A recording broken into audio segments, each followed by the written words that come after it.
ያላት ሆና አላገኘቻትም። ከዘመድ አዝማድ ጋር ሆና የተቀጣጠረችበት መዝናኛ ቦታ ብዙዎቹን ታድማለች። በሄደችበትም ቦታ አረንጓዴ የደንብ ልብስ የለበሱ ወታደሮች ይታዩታል። አገሪቱን በጦርነት ማጥ ውስጥ የተዘፈቀች መሆኗን ይህ አልገረማትም። የጦርነት ሲኦል ውስጥ ላለች ከተማ የሲቪል ይልቅ ጎልቶ የሚታየው መለዮ ለባሽ እንደሆነ ከእይታዋም ተገንዝባለች። ከተማሪው ነዋሪዎች ጋርም በግማሽ እንደቀነሰ ከአኗኗሩም ተገንዝባለች። የሞላላትን ባህር ተሻግሮ የዕለት ጉርሱን የዓመት ልብሱን አሸፍኖ ቤተሰብ አለው ሲል የደረሰበት የጠፋ በዚያን ያህል ነው። ከእያንዳንዱ ቤተሰብ ቢያንስ አንድ ለዚሁ የእርስ በርስ ጦርነት በአማጽያኑ ጎን ለመቆም ስለሚሄዱ ጎበዝነታቸውንም ሆነ ቆነጃጅቶቹን ሁሉ ዘምተዋል። እሷም አስመራ ዩኒቨርሲቲ ተመድባ ከአዲስ አበባ እግሯን ስታነሳ አገሯን ለማማት የበኩሏን ለመወጣት መጣሯ ነበር። ቤተሰቦቿ ይህንን ምደባ ሲሰሙ ዘር ማንዘሯን በቅርቡ ለማወቅ እና ከቋንቋ ከባህሉ በቅጡ ለመማር እንደሚበጃትና በዚሁ ክፉ ቀን ከወገኖቿ ጎን ቆማ የበኩሏን እንድታደርግ ከልብ ፈቅደውላታል። እናቷ ግን ከልክ በላይ ተክዘውባታል። አንድ ልጃቸው አንድ ነገር ብትሆን ምን ይውጣቸዋል? ከተጠበቀችው በላይ ሆነ ያገኘችውን የአስመራ ዩኒቨርሲቲ አስተዳደር ነበር። ባልደረቦቿ እቅፍ አድርገው ይዘዋት የምትሰጠውን ኮርስ በአግባቡ አመቻችታላት ስራዋን አስጀምሯታል። ከተማሪዎቹም ጋር በእድሜ ወጣት መሆኗ አግባብቷታል። እሷን ለማሳወቅ ተማሪው በአግባቡ የመጎብኘት ዝግጁ በሆነ መንፈስ ላይ መገኘታቸውም ከልክ በላይ ወደዋለች። አይምሯንም የሚረብሻት ማህበረሰቡንም ስትቀላቀለው ነው። በቁልምጫ ገኒ ዲምፕል ብለው ቢጠሯትም በእርሷ አካል አድርገው እንዳልተቀበሏት ያወቀችው አምቼ ብለው የጠሯት ዕለት ነው። አምቼ ከጣሊያን ወጥቶ አዲስ አበባ ውስጥ የሚገጣጠም መኪና ነው። ከኤርትራም ውስጥ የተወለዱትን ወገኖቹን ልክ እንደ መጤ ክልስ ቅይጥ አድርገው የሚገልጹበት በአባባል እንደተቀበሏትም ገብቷታል። ይህንን ገጠመኝ እርር ድብን ብላ እንድታብሰለስለው አድርጓታል። እንደተለመደውም ስሜቷ በትንሹ የሚነካ ውስጧን ቶሎ የሚቆጣ በመሆኑ በፍጥነት ባዕድነት ተሰምቷት ለካ ሙሉ ኤርትራዊ አይደለሁም የሚል ስሜት በደመ ነፍሷ ውሎ አድሯል። አዲስ አበባ ውስጥም ኤርትራዊ እንደሆነች ሲነገር አይበገሪ በሆነ ጽናታቸው ትኮራባቸው የነበሩ ወገኖቿ እንደ ሁለተኛ ዜጋ ሲያዩት ውስጧ አምርሮ ተቀይሟቸው ነበር። ከጓደኛዋም የፍሬወይን ደብዳቤ ትውስ አላት። በቅርብ ወደ ፈረንሳይ ፓሪስ የሸኘቻት ፍሬወይን የማነ አብራት ነው ወደ አዲስ አበባ ዩኒቨርሲቲ ተምራ የሶቪየትን የመጀመሪያ ዲግሪ የተቀበለችው። ደብዳቤውም እንዲህ ይል ነበር። ገኒ አዲስ አበባ ሲያስነጣ ጥሳት ድብን ዓለም ያስለዋል። እዚያም ያለውን ደግሞ ኢትዮጵያዊነቱን እንዳናቀ በትንሽ በትልቁ ኤርትራዊነታችንን ይነኩታል። ምንነቷን የማናቃትን ኤርትራ እንደ አዳኝ ተቀብለናት ነበር። የሚገርምሽ ፓሪስ ከገባሁ በኋላ ለካንስ ለወገኖቼ እኔ ሙሉ ኤርትራዊ አይደለሁም አምቼ ነኝ። ይህም ምን ያህል ሞራል ይነካል። በተለይም ባዕድ ሀገር ሆነች ስታስቢው ያማል። ሌሎች ኢትዮጵያውያን ወገን ደግሞ ወደ እብደት በወሰደው ስሜት ውስጥ ገብተው ኤርትራዊን አሳየኝ በሚል ስሜት ተወጥረዋል። የወልሽ የኔ እህት ከሁለት የወደኩኝ ዛፍ ሆንኩኝ። አልደብቅሽም የስጋ ፍላጎቴን ለማርካት መተከዝ የሆኑ ጥቁር አፍሪካውያን ወንድሞቻችን ናቸው። ምን ላድርግ? የሴት ጡር ምን ያስደርጋል ነው የሚባለው። አዲስ አበባ ውስጥ ቢጠበስ የማይሸተኝ አካል አምሮቱ ሊገለኝ ሲል ጥቁሮቹን ተከዝዬ ሆኑ። እንደምታውቂውም እኔ ምንም ውስጥ የለሁበትም። አላሳዝንም ውድ እህቴ? አንቆዝም፣ እንጽናና። ምክንያቱም በስህተት ነው የተገለጽነው። በስህተት ነው የተገደሉ ወንድሞቻችን አሉ። ዘር ማንዘራችንን እንዲያድብ ልጃችሁን የገደልነውም በስህተት ነው። አብዮት መሪ ነውና ማልቀስ ይሻላል ተብሎ ይህንን አልፋና ከውጭ ጊዜ በተስፋ እንጠብቃለን። አንድ የሚረዳትም የሁለቱም ማህበረሰብ አስተሳሰር የሚገባው ያሬዳጎስ በሕይወቷ መከሰቱን በጣም ወደዋለች። ፍሬወይንም በማን አሳዘነቻት? በራሷም እድለኝነት ደስ ተሰኘች። ፍሬወይንም ለማንም የማይታያቸውን ርዕሰ ጉዳዮች ሙሉ የተጽናናችበትን ጽፋላታለች። ያሬድም በተከታዩ ብሩህ ሁለት ችግሮችን እያነጻጸረ እየተነተነ የሚግባባበት ቋንቋ በአያሌ ጽፎላታል። ከልብም ያሳዘናት የእናቱ አስተዋጽኦ ባለመደረግ ምናልባትም ጀግናቸው ሊሆኑ የሚገባቸው እመቤት በዘር ፈጅተው በሁሉም ያልተሳካላቸው አደረጓቸው። ያወቀችውም ኤርትራን ከረገጠች በኋላ መሆኑ ነው። ይህንንም ሀዘኗን ያጋራችው ያሬድን ነው። በአንድ ወቅትም በዚሁ ሀዘኗ ምንጭ ጽፋላት ከአንጀቷ ጠብ የሚል ምላሽ ሰጥቷታል። የኔ ቆንጆ አውቃለሁ፣ እናትሽ ከጎንደር አባትሽ ከኤርትራ ናቸው። እዚህ አንድ ነገር ልብ እንድትይ እፈልጋለሁ። ማናችንም ዘራችንን፣ ሃይማኖታችንን ከአካል ቀለምና ቁመት ጋር መርጠን አልተወለድንም። የተሰጠንን ተቀብለን ህይወት መጋተር የግድ ነው። ያ ካልሆነ ሀዘንተኛ እንሆናለን። ሀዘናችንን ለመቅረፍ ወደድንም ጠላንም የመጣንበትን ዘር መውደድም ማፍቀርም ይኖርብናል። ውዴ፣ ከኔና ከአንቺ የሚጠበቅ እንደ ብረት የጠነከረ ዲሲፕሊን አለ። የሌላውን ዘር ባህል፣ ሃይማኖትና ስብዕና ልክ እንደ ራሳችን የምንወድበትና የምናከብርበት ያህል የሌላውን ማክበር አለብን። አንድ ዲሞክራት ነኝ ብሎ የሚያስብ የ20ኛው ክፍለ ዘመን ሰው በራሱ ማንነት የሚወደውን ያህል የሌሎችን ማንነት ማክበር ግዴታው ነው። እንደመታደልም የኛ መሰረት ፊውዳሊዝም ነው። ፊውዳሊዝም በባህሪው ማንንም አያከብርም፣ ሁሉንም ያበላልጣል። በራሱ ሰማያትና ሰማይ ላይ ደርሶ ልዩ ነኝ ብሎ ሲያስብ ሌላኛውን አዘቅት ውስጥ ጥሎ ያጣጥላል። ገኒ ይህንን የብሔራዊ ጥያቄ ለመጀመሪያ ጊዜ ዋለላይ መኮንን የሚባል ወጣት ኦን ዘ ኩዌስችን ኦፍ ናሽናሊዝም ኢን ኢትዮጵያ በሚል ርዕስ አንድ ጽሑፍ ጽፎ ጽሑፉም እርሱ የሚኖርበትን ኢትዮጵያ የአማራውና የትግራይ እና የኦርቶዶክስ ቤተክርስቲያን ተጽዕኖ ያሉበት ምድር በመሆኗ በአጽንኦት ይሄዳል። ይህንንም ጽሑፍ ከመሰሎቿ ተመራማሪዎች መካከል አይን ገላጭ የሚለውን የመኖሩን ያህል በዘመኑ ኢትዮጵያዊነት ላይ ሰኮፍ ተካይ የሚለው አለ። ጎምቱ ምሁራንም ዋለላይም በዚህ ሀሳቡም ጠራዥ ነጠቅ የሚሉትን አሉ። እኔ 100% የምስማማው በመጨረሻው ነጥብ ላይ ነው። የእኛ የወንድማሞች ትግሬንና ኦርቶዶክስን ገርፈው በሯጯ ቋንቋ ለመግለጽ በዙሪያውም ማክሪያትን፣ አማራን፣ ዓለም አቀፍ ኢምፔሪያሊዝምን አድርገው ህዝባችንን መርዘውታል። በዚያም አጀንዳ ላይ በተጻፈው የሚቆም ድንቅ ኢትዮጵያዊ አለባበስ ዳንኤል አደራ ይባላል። ዳንኤል በትውልዱም ኦሮሞ ሲሆን ድንቅ ኢትዮጵያዊ ነው። በ1960ዎቹ ከዩዜፋቪል ተምሮ እንደተመለሰ ሀገር ውስጥ በማርክሲዝም ሌኒኒዝም ፍልስፍና ላይ በጥናት ክበብ አቋቁሟል። እንቅስቃሴውንም ከጀመሩት አውራዎቹ መሀል እሱ አንዱ ነው። በኋላም ለትምህርት ወደ ጀርመን ተሸጋግሮ መኢሶን ሲመሰርት በእያንዳንዱ ጀርመን ላይ በተደረገው ውይይት ሲስማማ ቆየና ብሔር ብሔረሰብ የሚለውን አጀንዳ ሲነሳ እኔ በዚህ አጀንዳ ላይ ባንወያይ ምርጫዬ ነው። ይህ አጀንዳ ሀገራችንን ይበታተናል እንጂ ሌላ ምንም አይነት ጥቅም የለውም። እንወያይ የምትሉ ከሆነ ግን እኔ ከአሁኑ ሰዓት ጀምሮ የፓርቲያቸው አባል አይደለሁም። እያንዳንድሽ ብሔር አልስማማም ሲል በህብር አጀንዳ መተሽ ልትቀመጪበት ያሰብሽውን ወንበር አውቃለሁ ብሎ ከፓርቲው ተለየ። የሚገርመው በወቅቱ ዳንኤል ነዳጅ ማደያ ይሰራ ስለነበር ገንዘብ ያገኝ ነበር። ማታ ስብሰባቸውንም ሲጨርሱ ጓደኞቻቸውን ቢራ ይጋብዛል። ሲመሽም አብሯቸው ያድር ነበር። በእኔም እምነት ሁላችንንም እኩል ሆነን እንድንተባበር ሁላችንም የራሳችንን ዘር የምንወደውን ያህል የሌላውን መብትና ክብር ጊዜም እስክናከብር ጊዜ ድረስ ሀገራችን የሰላምና የፍትህ ሀገር ትሆናለች ብዬ አምናለሁ።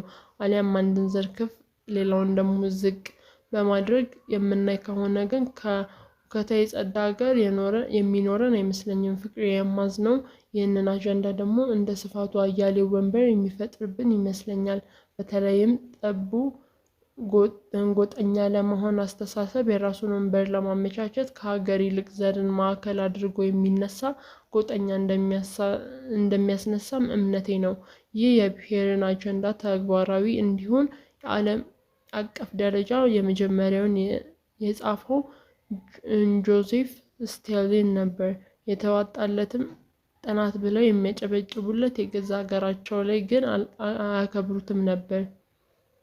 እንዲያውም የሶቪየት ህብረት የመራው በተገላቢጦሽ ነበር። በሌላ አባባል የሰለጠነውን ዓለም ሀገሮች ህዝቦች እንደ ብረት ቀልቅጠው በአንድነት እንዲዋሃድ አድርጓል። በመልማትም ላይ የምንገኘውን ሀገሮች ላይ ግን ዘረኝነቱን ጥበቱን ይዞሩብናል። ይህም እንዳይሆን መማር ማወቅ ማንበብ መጓዝን በአያሌው ከሌላው መማር እምነታችን መሆን አለበት። መማር ማንበብ መጓጓዝ አያሌዎችን ይቀይራል። ሀሳብም ሰፊ ያደርገዋል። ሀሳቡንም ሰፊ ሆኖ ስናስበው ከጎጠኝነት ይልቅ ለሀገራችን ህዝብ ህብረት የምናደላ እንሆናለን። በዚያም የወጣትነትን ማህበር የዚያን በረከት ተቋዳሽ ይሆናል። ጥሩ ማሳያ አውበትን ውሰጂ። ምን ያህል ሁለንተናዋ በጥላቻ የታወረ ልጅ ነበረች። ለመማር ከተወለደችበት አካባቢ ወጣች። ትምህርቷንም በህልምም በእውንም አገኘችው። የማትላቸውንም ወገኖች ጋር አገጣጠማት። ራሷንም በራሷ አስተማረች፣ ተለወጠችም። ትልቅም መባረክ ነው። አሁን ባለሽበትም ሁኔታ በዙሪያሽ ያሉትን ተመልከቺ። ተማሪዎችሽም የሚወዱሽ፣ ወዳጅ ዘመዶቻቸውም ስለተካሽላቸው፣ በቋንቋቸውም ስላናገርሻቸው፣ ከጥላቻ ነፃ ሆነሽ ስለቀረብሻቸው ይሆናል። ማህበረሰቡ ደግሞ ስትመለከቺ በጦርነት ውስጥ ተወልዶ በጦርነት ውስጥ ያደገም አለበት። በዚያም ማሳድ ያዳረገው ይህ ስርዓት ነው ብሎ ቢያስብም የሚደንቅ አይደለም። የጥላቻንም ተደርጎ ከራሱ ዘርና ቋንቋ ውጪ ሌላውንም ቢጠላ የሚገርም አይደለም። ምክንያቱም ደግሞ ተምረነዋል፣ አንብበነዋል፣ ተጉዘነውማል።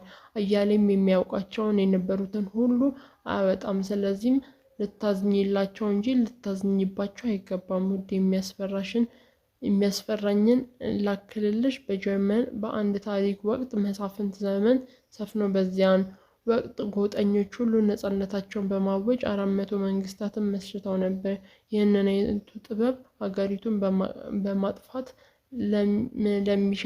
ለሚሊሻ ጠላት የግማሽ ድልን ያህል ይቆጠራል። ጀርመን ዛሬ ያ እንደማይሆንባት አውቃ ወደ ፌዴራሊዝም መጣች። ይህንን እኛ የአይን ምስክር ሆነን ምስራቅና ምዕራብን ለሚያዩት የነበረ ግንብ በእኛ ዘመን ሊፈርስ አየን። ጀርመንም እንደ ሁለተኛው የዓለም ጦርነት ውድቀት በኋላ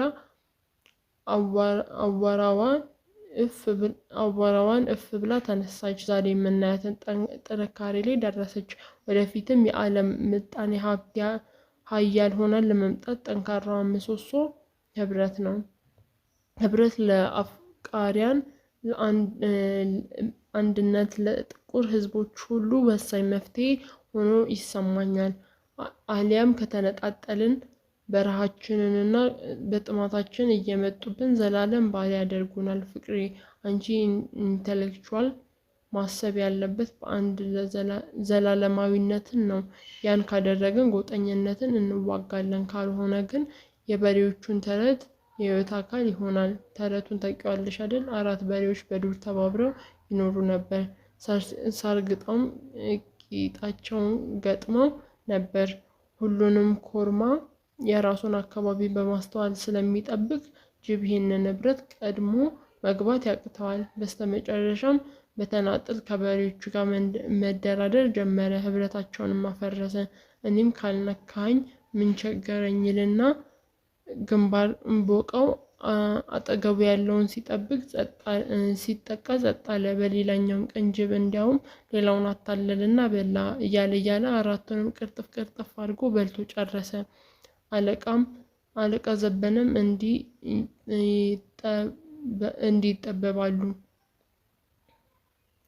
መጽሐፈ ጨዋታ የሚለውን ፈጠራቸውን ድንጋይና ቃጭል ቢቀጣጠሉ ታላቅ ቤት ፈጥረው ቅጥር ይሆናሉ። እናንተ መሬታውን ሰዎች እንዲሁ ብትተባበሩ ጥበባችሁንና ኃይላችሁን ከሰማይ በደረሰ ይሉናል።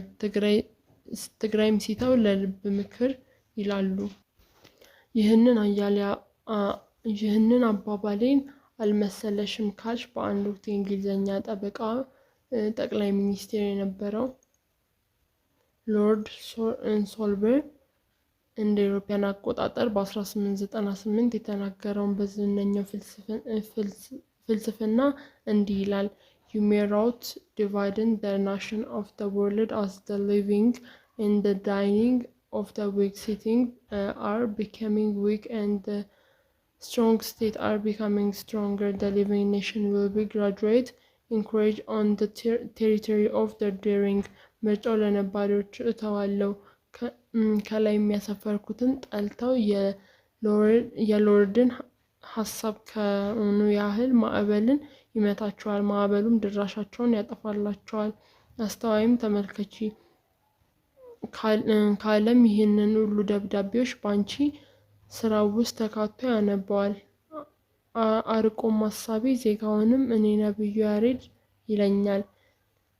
ተስፋም አደርጋለሁ በህይወትም ኖሬ እኔም አቤት እላችኋለሁ። ሳቋንም ለቀቀችው። የሀሳቡንም ምጥቀት ከአንጀቷ ጠብ አለ። የጀመረችውንም ለመጨረስ ማንበብ ጀመረች። እምወድሽ የዚችን ሀገር ነገር በሆዴ ሰፊነት የገጠመሽን ሁሉ ልትይዢ ካልሞከርሽ ማበድ ሁሉ ዘንድ ሊያደርስሽ የሚችል ነው። የሰማሁትን ላክልልሽ። አንዱ መኮንን ትግራይ ውስጥ እንዲያበቃ ግዳጅ የተሰጠው ስፍራ ልጅ ሆነን ቦርቀን ያደግንበትን እትብታችንን የተቀበረበት ያደገበት ቦታ ነበር። ወታደር ግዳጅ ከተሰጠውም ዲሲፕሊኑን የማይዝ መፈጸም ነው። ይህንን አስተዋይ መኮንን ግን ግዳጁን ተቀብሎ ለወታደሮቹ ትዕዛዝ ከመስጠቱ በፊት ችግሩን ለበላዮቹ አሊያም ደግሞ እድለኛ ነው። አብዛኞቹም ሰምተው ወደ ሌላ ቦታ አዘዋወሩት። ወዲያውም እንዲህ አይነት መራራ ግዳጅ አለ እስኪባል ድረስ እዚያ መኮንን ጫማ ውስጥ ቆመሽ አስቢው። ይህንን መኮንን አመዛዝኖ አውጥቶና አውርዶ በአስተዋይ ሕሊናው ዳኛው ተቀምጦ አላደርግም ብሎ በወሰነው ቃታ ሀሳቡን አቆመ። አድርጎትም ቢሆን ኖሮ እናቱና አባቱ ወገኖቹንም መፍጀት ግዴታው ነበር። አስቢው እንዴት ይዘገያል። ወታደራዊ ዲሲፕሊኑም ደግሞ አድርግ የተባለውን ማድረግ ነው። እንዲህ አይነትም ፍርድ ውስጥ ነው ያለነው። አብዛኞቹም ችግሩን ተረድተው እሱንም አስፈጻሚ ማድረጉን ሳይሽሩት አቤት እንዴት ይከብደዋል፣ አምቼ አይደል እንዴ ሌላም ቢሉሽ ሀሳብ ሰፊ ሆነሽ ለማለፍ ጣሪ አትርሺ። ሀሳበ ሰፊ ሆኚ ምናለ አጠገቤ በሆነ አለች ገነት በሀሳቧ። አንድ ክፍለ ሀገር ውስጥ ሆነን እንጂ በሺ የሚቆጠሩ ኪሎ ሜትሮችን ርቀት በመካከላቸው አለ። መልካምነቱንም መጸጸፋቸው አሪፍ ስንቅ ሆኗታል። የኔ ፍቅር የሶማሊያ ህገወጥ መንግስት አንደኛው አንቀጽ ምን ይላል መሰለሽ? ማንኛውንም ሶማሊያዊት የትም ይወለድ ሶማሊያዊ ነው ይላል። አንቀጹም ሀሳበ ሰፊነታቸውን ያሳያል። በዘር እኛም የመሰለ ሁሉ ሶማሊያዊ አገሩ ናት ማለታቸው ሲሆን፣ ሌላኛው ደግሞ መስፋፋትን ይጠቁማሉ። በኢትዮጵያ፣ በኬንያ፣ በጅቡቲ ያሉ ሶማሌኛ ተናጋሪዎች በሙሉ ዜጎቻቸው ናቸው ማለት ነው። ታላቋን ሶማሊያ አጀንዳቸውን ያቀፈ ይመስላል። በአጠቃላይ ለእኔ ከጥበቱ ስፋቱ ይታየኛል፣ ደሞም ይመስጠኛል። ወደ እኛዎቹ ወገኖች ዘንድ ስትመጪ ግን በትንሽ በትልቁ ጥበታቸው ይታያል። ምን ማለት ነው አምቼ? ምን ያህል የሰው ልብ እንደሚያደማ ቅስም እንደሚሰብር የተረዱ አይመስለኝም። ይህንን በአስቸኳይ ሊለውጡት ካልቻሉ በከፍተኛ ሁኔታ የደጋፊዎቻቸውና የወገናቸው ቁጥር እየቀነሰ መጥቶ ዜሮ እንዳይሆኑ ስጋቴ ነው። እምወድሽ የእኛ ቤታችን አንድ ግዙፍ ችግር ነበረባቸው። በተለየ ነጭ ሆኖ ያገኙትም ሁሉ እንደ ጠላት መፈረጅ። የኢምፔሪያሊዝም ቡችላ፣ የሲአይኤ እረኛ ወዘተ እያሉ ይፈርጃሉ። ሁሉንም የጠላት ዓይን መፈረጅ ዋና መለያቸው ነበር። የአብዮቱም ሂደት አስተውለው በገንቢ መልኩ ቢያንስም ቢያንጸባርቅባቸውም ፈረንጆቹን በወዳጅነት መያዝ ግን አልቻሉም ነበር። ለምሳሌ በመሬት ላራሹ በመሰረተ ትምህርት ላይ ያሳዩትን መልካም ውጤት መመዝገብ የፈለጉት በምዕራብ ዓለም ከፍተኛ ተሰሚነት ያላቸው ጋዜጠኞች ጭምር የኢምፔሪያሊዝምን ጥረት የሲአይኤ ቡችላ እያልን በማውገዝ በረከቱን ሳይጠቀሙበት ቀርተዋል። ይህንን ነውር የተሞላበት አስተሳሰባቸውን እንዲያርሙት የፈረዷቸውን ኩባንያዎች ናቸው። ኩባንያም አይደለም ታዋቂ ደራሲ፣ ጋዜጠኛ፣ ተዋናይ፣ አንድ ተራ አሜሪካዊ በኩባንያ አብዮት ሂደት የተመሰጠ ወዲያውኑ ወዳጅ ያደርጉታል። አብዮታዊም በዓላማቸው ሲያከብሩት ተጋባዥ እንግዳም ያደርጉታል። የፈለገውንም መረጃ ይሰጡታል። ፍቅሬ ልብ በይ የአንድ ሰው ልብ ማርከው ሺህ እንዲወዳቸው ያደርጋሉ። የእኛዎቹ ግን ሺህ የወደደውን ጠልተው እልፍ አላፍ ጠላትን ያፈራሉ።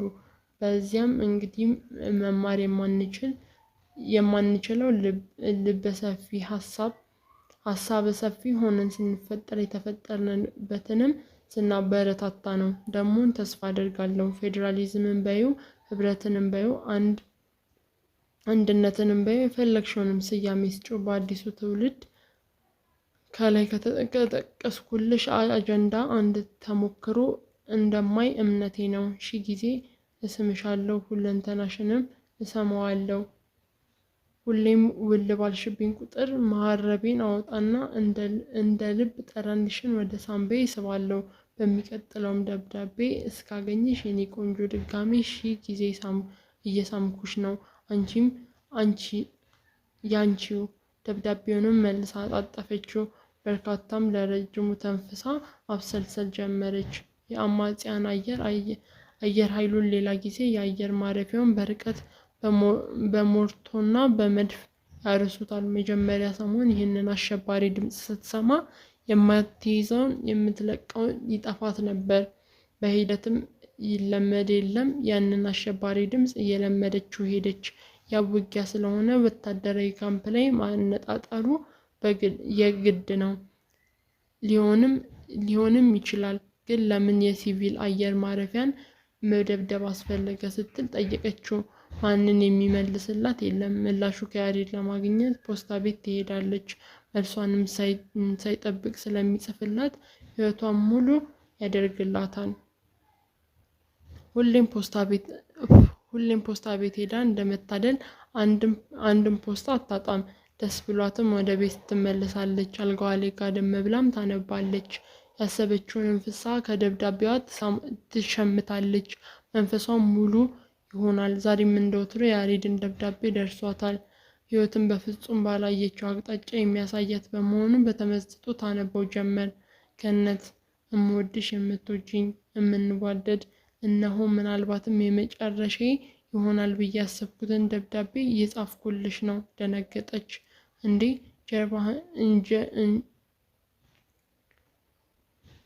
ጀርልህን የጥለህ ልትሄድ ነው አለችና ግማሽ ሳቅ ግማሽ ሐዘን የሰራ አካላቷን አመሰው። ምላሹም ከደብዳቤው ለማግኘት በረጅሙ ተንፍሳ ማንበብ ጀመረች። ቀጥ ብላ ተቀመጠች። ውዴ፣ ስለ አንዲት ወፍ ላጫውትሽ ነው። የእሷም ሕይወት አስተውለሽ የእኛንም በአያሌው እንድትቆዝሚበት እነሆ ስለ ብላክፖል ላውጋሽ። ይቺ ተአምረኛ ብላክፖል በእኛ አገር ድንቢጥ የምንላት አይነት ነች። የአንዷም ክብደት 20 ግራም ይመዝናል። ያ ማለት የአንቺን አውራ ጣት ነው የሚያክለው። አውራ ጣቷን አየች። ብላክፖል በየዓመቱ ከአላስካ እስከ ብራዚል 12000 ኪሎ ሜትርን ትበራለች። በረራዋንም የምትጀምረው ከአሜሪካ ጠረፍ ከአስላ ነው። 3000 ኪሎ ሜትር እንደበረረችም ሃይሊ ፋክስ ዩኤስ ወይም ደግሞ የካናዳዋን ኮድ ድረስ በሰሜን አትላሳ ዳርቻ እረፍት ታደርጋለች። በዚያም ጉዞ ከአካሏ ላይ የተወሰነ ግራሞች ይቀንሳሉ። ያም የከሳ አካሏን እንደገና ለመጠገን ከ15 ቀናት ባረፈችበት እየበላች እየጠጣች ትቆያለች። ቆይቷም 2 ዓላማዎች አሉት። አንደኛው ቀደም ብላ እንዳወጋዎች አካሏን እንዲያገድምላት ደግሞ እና ከፊት የሚጠብቃትን ብርድ፣ ቅዝቃዜ፣ ጨለማና እረፍት አታካች ጉዞ አካሏን ለማሳረፍ ማዘጋጀት ነው። ሁለተኛው በዚያ ቀን የሚነሳ ኃይለኛ አውሎ ንፋስ አለ። ይህንን ማዕበል ሲነሳ ከሰሜን ምስራቅ የጀመረው ልክ አትላንቲክ ውቅያኖስ ጋር ሲደርስ ደቡብ ምስራቅ አቅጣጫን ይይዛል። በዚያም ቅኝት ያቺ ተአምረኛ ፍጥረት ጉዞዋን ወደ ምስራቅ ስለሆነ ዘላ ነፋሱ ላይ ጉብ በማለት ሰረገላዋ ታደርገዋለች። በዚያም የተፈጥሮ ሰረገላዋ ምንም ሳትደክም ክንፏንም ሳትጠመዝዝ ሽው ብላ በአያሌው ትበራለች። በተፈጥሮም ሰረገላ ውስጥ ተደላድላ እየበረረች ወደ ፀሐይ ብርሃን ሌት በከዋክብት አማካኝነት አቅጣጫዋን እየለየች የሰመረ ጉዟን ታከናውናለች። ማዕበሉም ሰሜን ምዕራብ አቅጣጫ ሲለውጥ ጉዟንም ወደ ደቡብ ስለሆነ ክንፎቿን በመጠቀም ብራዚል በረራዋን ታከናውናለች። ይህ ጉዞም 3 ቀን እና ሌሊትን ይፈጃል። በዚያም በረራ ወቅት ማረፍ የሚባል ሀሳብም በፍጹም አይታሰብም ነበር። ልረፍ ብትልም 3000 ኪሎ ሜትር የሚሸፍን የውቅያኖስ ሽፋን አልባ መስክ ነው ከስሯ ያለው። 2 ሌሊትና 2 መዓልት እንደበረረች ከስሯ የጉንዳን ምስል የሚያክሉን የምወድሽ ይህችን ተአምረኛ ፍጥረት አየሽልኝ። የሰው ልጆችም ሲመታን ድርሻችንን የሚያጠፋንን ማዕበል እንዴት አድርገን ሰረገላልና ልታደርገው ደረሰች። በዚያም አስደንጋጭ ፍጥነት ስትፍተክ እሷ ግን አቅጣጫዋን አሳምራ እየለየች መዳረሻዋ ዘንድ ትደርሳለች። የሰው ልጆችም ዘንድ ስትመጣ ብላክ ፖል ስንት እጥፍ እየበለጥናት ያለንባትን ዓለም ሳናውቃት ስንፈትሻትም ምን መሆን እንደምንችል ሳንረዳ መደምደሚያችን ላይ እንደርሳለን። ፍቅሬ፣ እኔ ግን ብላክ ፖልን መሆን አሻኝ። መሆንንም ወስኜ እነሆ እየበረርኩልሽ ነው። እርግጠኛ ነኝ ይህንን ደብዳቤ ከፍተሽ የምታነቢው ሰዓት እኔ መዳረሻዬ ላይ እሆን ይሆናል። ገኒ እስኪ ደጋግመሽ አንብቢውና አንቺም እንደኔ ቆዝሚበት። 1000 ጊዜ ስምሻለሁ፣ ህይወቴም በሙሉ ወድሻለሁ። ያንቺው ብላክ ፖል። ገነት ይህንን ደብዳቤ እንዳነበበችው መጀመሪያ አዝናናት። አዕዋፍም የምታየውን እንደ ማንኛውም ፍጥረት ነበር። አሁን ግን የፍቅረኛዋ ደብዳቤ ልብ ብላ በማታውቀው አቅጣጫ ታላቅ ምስልን አሳያት። ደጋግማም ስታሰላስለው ዋኝቶ መኮብለሉን ስራዬ ብሎ እንደያዘው ተገለጠላት። ያንቺው ብላክ ፖል ሲላት አካሄዱን ወለል አድርጎ አሳያት። ሳላየው ዳግመኛ ሳንገናኝ አለችና ተነስታ ቁጭ አለች። መሽቷል፣ የትም መሄድ አትችልም። አያሌ ሀሳቦች በሰራ አካላቷ ተመላለሱ። ብላክ ፖሉኝ ያለው እያለኝ እኮ ነው። ወዶ ነው የሄደው ወይስ ተገዶ? ጠዋት መስሪያ ቤት እንደደረሰች ለተማሪዎቿ የማካካሻ ትምህርት ወይም ደግሞ ሜካፕ እንደምትሰጥ ገለጻ ካሰናበተችላቸው በኋላ በኢትዮጵያ አየር ኃይል ዕለቱ ወደ አሰብ ለመብረር ወሰነች። አምላኬ ነገ በረራ በኖረ ስትል ተማጸነች። በራሷም ሀሳብ የምሬትን ሳቅሳቀች። ሰሞኑንም ለተማሪዎቿ ፈተና ትሰጣለች፣ እንዲዘጋጁም ነግራቸዋለች። ወደደችም ጠላችም እግሯን ከአስመራ የምታነሳው ይህንን ተግባሯን ካከናወነች በኋላ መሆን አለበት። ዞረባት፣ አይኖቿንም ጨፈነች። ጭው እንዳለባት ነው። ከማን ጋር ያወጉታል? ለማንስ ብለው ያወሩታል? እንባዋን በሁለት አይኖቿ ግጥም አለ። እስካሁን ልብ ብላ ያላየችው የያሬድን መጽሐፍ አስታወሰች። እሽጉንም ቀዳ መጀመሪያው እጇ የገባውን መጽሐፍ አየችው። አማርኛ ካፒታል ካርል ማርክስን ተጽፎበታል። ገለጥ ስታደርገውም ሼክስፒር ኮምፕሊት ወርኪንግ ሪትም ባይ ፒተር አሌክሳንደር ይላል። ተገርማም ሁለተኛውን የተለመደውን መጽሐፍ አነሳችው።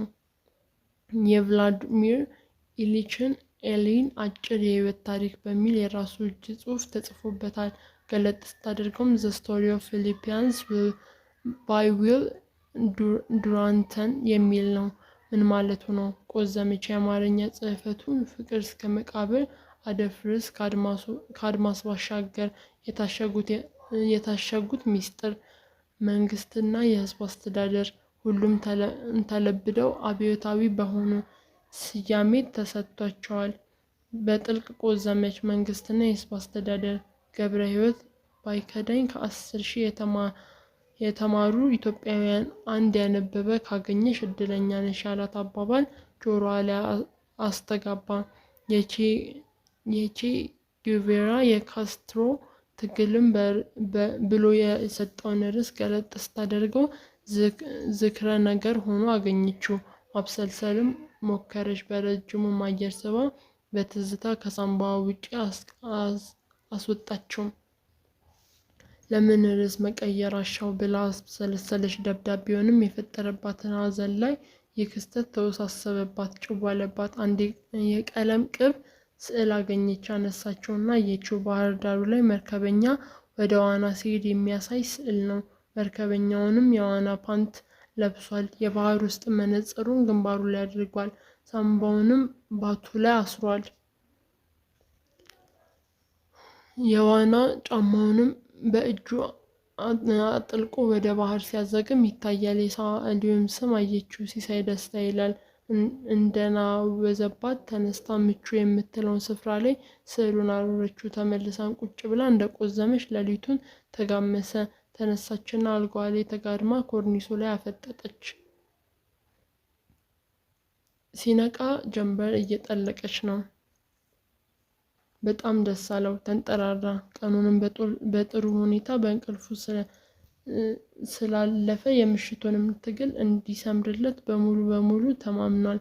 የተጋደመበትንም በድጋሜ ተንጠራራ።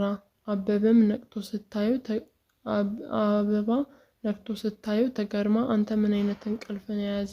ባህር ላይ ሳትተኛ የከረምከው የእኔ አልጋ ሆነ እንዲህ ማረፊያ አለችው እየቀለደች። እውነት ነው፣ በጣም እየተንጠራራም እንቅልፍ ነበረብኝ። አልጋሽ በምቾት አንቺ ደግሞ በፍቅርሽ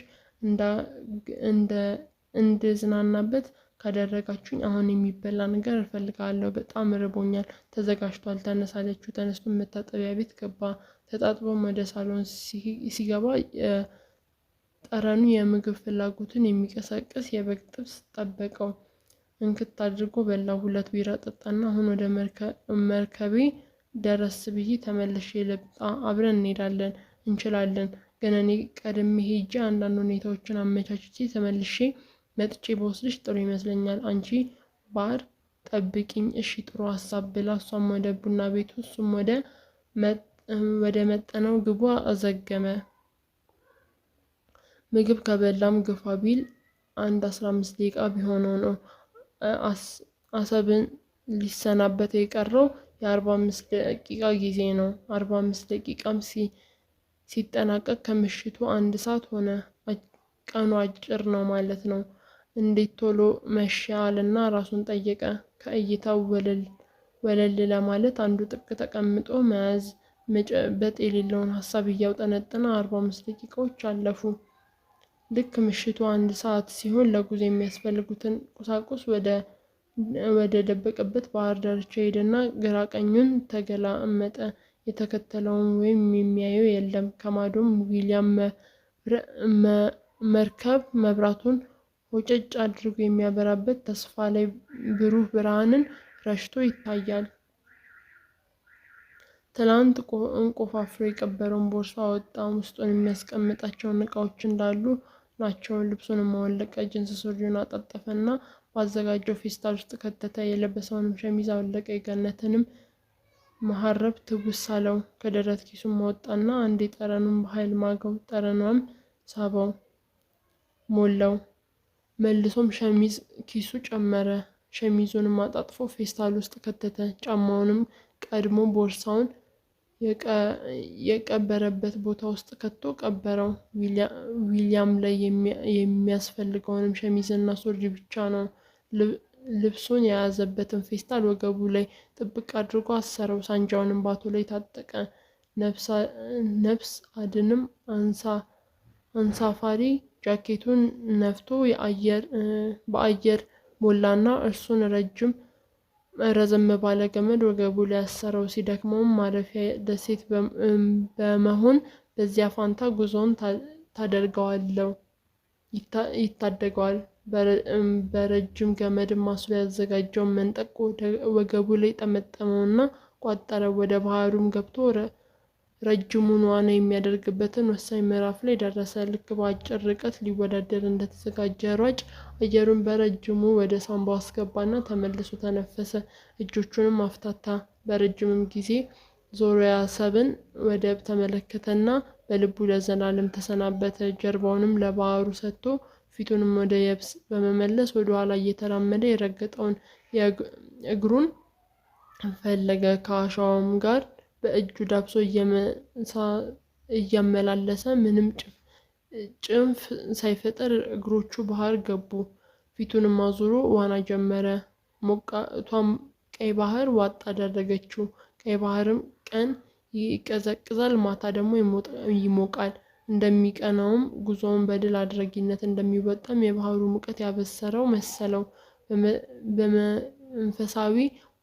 በመንፈስ ሙሉነትም ወደ ፊት መቅዘፍ ጀመረ። ጨረቃ የለችም። ባለመኖሯም ትልቅ ውለታ ሰራችለት። ጨለማውም ዋጠው። ጨዋታውም ከጨለማውና ከቀይ ባህር ጋር ሆነ። እጆቹን ወደፊት ይቀስፋሉ፣ ውሃውንም በኋላ ይገፉታል። እግሮቹንም መንሳፈፍ እንዲሰምር በአያሌው ይቀስፉታል። የአሰብ ወደብ ጫጫታም ከኋላ ይሰማዋል። በወቅቱም በጣም ጎልቶ ይሰማ የነበረው የአሰብ ሲኒማ ቤት አርቲስቶች ድምፅ ነበር። በርካታ ተመልካቾች በሰልፍ እየተመለከቱት ዲስኮር ዳንሰር የተባለውን የህንድ ፊልም ለተመልካች በስርጭት ላይ ነው። ይሸበር የነበረውም ልቡ በህንድ ሙዚቃ ተረጋግቶ በጥበባዊ ምትሃቱ አዝናንቶ ወደፊት መቅዘፉን እንዲሰምርለት እያገዘው ነው። ገነትን አሰባት። አብረን ብናየው አብረን ብንሆን እያለ አውጠነጠነ። የሚጓዙትን ከቀናው ዳግም ይገናኛሉ። በዓይኖቹም እንባው ግጥም አሉ። በአፍጢሙም ወደ ቀይ ባህር ሲደፉ ባህሩም እንባውን አበሰለት። የወደዳትን ቆንጆ ፍቅር የምታስጨርስ አገር ከኃጢአታችን ክፋት የተነሳ ነው እነዚህን እርጉም መሪዎች የፈጠረብን እያለ ወደፊት ቀሰፈ።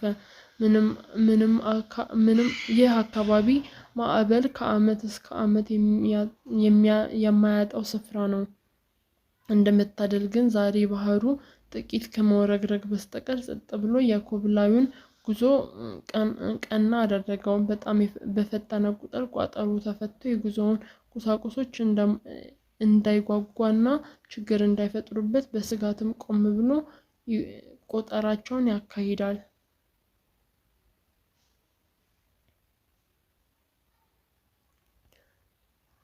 አሳፋሪውም ጃኬት በረጅም ገመዱ ባሰረው ሁኔታ ከኋላው እየተንሳፈፈ ይከተለዋል። ባቱንም ሲዳብስ ሳንጃውንም በስፍራው አለ። ወደ ባህርም ወራጅ እንዲሆን ያዘጋጀውን መንጠቆ ወገቡ ላይ እንደተጠመጠመ መሆኑን በመዳበስ አረጋግጦ ወደፊት መዋኘቱን ቀጠለ። ዊሊያም ባህር ውስጥ ሰጥሞ ሊያገኝ